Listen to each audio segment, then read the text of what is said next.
Hello, my name is Brian Thomas, and I'm running for the GOP State Central Committee as well as the 71st Precinct in Warren County for several reasons.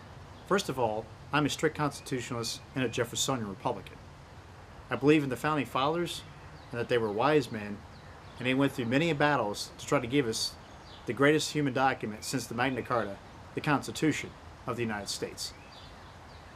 We have a process where we can go and add to it when we see that things need to be changed over time, and there's a strict process to do it.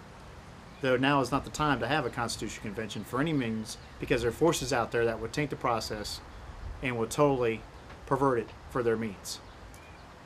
But the reason why I'm running is I'm tired of hearing the same old rhetoric from Republicans that tell us one thing and then get elected to do something else. We should be the party of small government, not just smaller government. We also need to make sure that we inform the people so that way they make the right choices.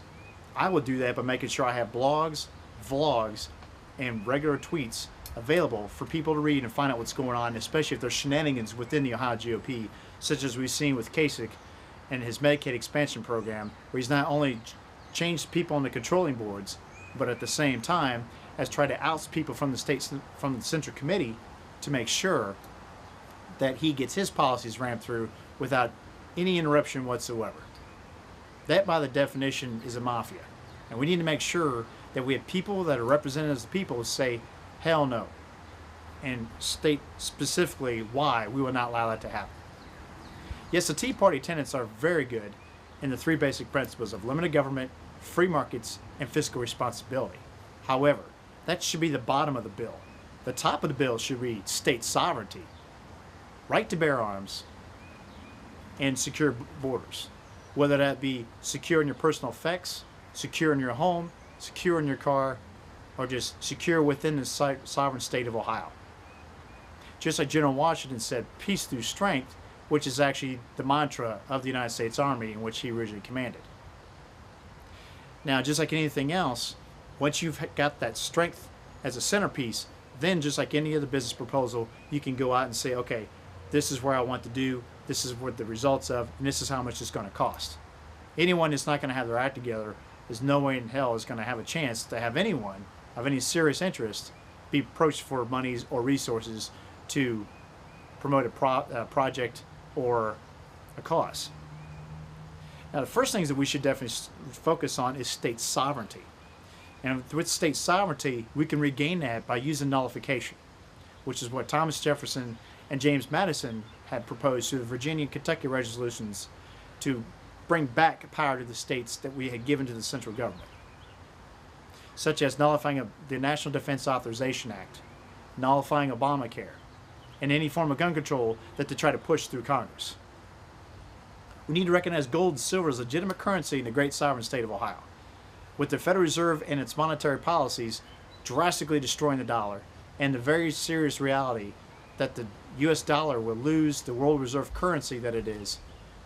We will have a major financial crisis literally within 12 to 72 hours in this country if the dollar were to crash. It would be 10 times worse than the Weimar Republic of Germany of the 1920s. And we saw what happened within the policies of that country. It led to the rise of a tyranny of the Nazi Party and Adolf Hitler.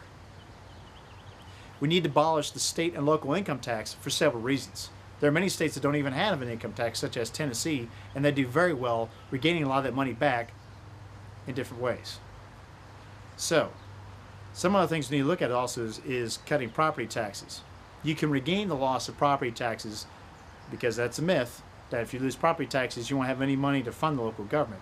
But you can regain that through your sales tax, because you have an increased revenue, because the more money people have, the more likely they will spend it. If not immediately, eventually they will. We need to promote and hire within locally, especially those that are fresh out of our state universities, and that Ohio has more state universities around every metropolitan complex than any other state in the union. And there's a reason for this, several reasons for this. We have more metropolitan complexes than any other state in the union. We have 5, at least 6. We also have an excellent mix of industrial and agrarian industries that makes us truly the heart of it all. We're the birthplace of more presidents than any other state. 8. 7 of them Republicans. The first one was a Whig. The last 3 weren't so good, but however, since we stopped sending Buckeyes to the White House, as you can see, America's foreign policy and domestic policies have gone down the tubes since we stopped sending Buckeyes to the White House, which used to be on demand. We also need to seriously look at abolishing the 16th and 17th Amendment of the Constitution of the United States. The 16th Amendment, the income tax, was never properly ratified and should be abolished. And we should have a sound money policy of gold and silver as our base. The 17th Amendment of direct election of senators should be repealed as well. They need to be creatures of the state, not employees of the federal government. In other words, when they try to pass something such as egregious as Obamacare or the National Defense Authorization Act, we recall those senators, bring them home, and we select new ones to take their place. That is the definition of a true republic. So, I will always tell you that I will always vote in principle, though I may always vote alone. I will cherish the sweetest reflection that my vote is never lost. And that's a general quote from John Quincy Adams. But I'll always make sure to inform the populace and know what's going on, as much about what's going on in Columbus as possible, without sending out too much party secrets. But when there's shenanigans, I will make sure I'll let you know, so that way you can call our leaders up in Columbus and say, hey, what is going on up there? Why are you not endorsing properly conservative candidates such as Ron Magg, who stopped the expansion of government through Kasich's Medicaid expansion program? These are things that we need to seriously start asking questions about the Ohio GOP. Because if we don't have a strong Ohio GOP, how can we hold the national GOP accountable? So these are some various reasons we need to bring up. So I'm looking forward to your vote on May the 6th. And please vote for Brian Thomas for the 7th Senatorial District State Central Committee in Warren County Precinct number 71. ThomasForOhio.org, and follow me on Twitter at ThomasForOhio. Thank you, and have a good day.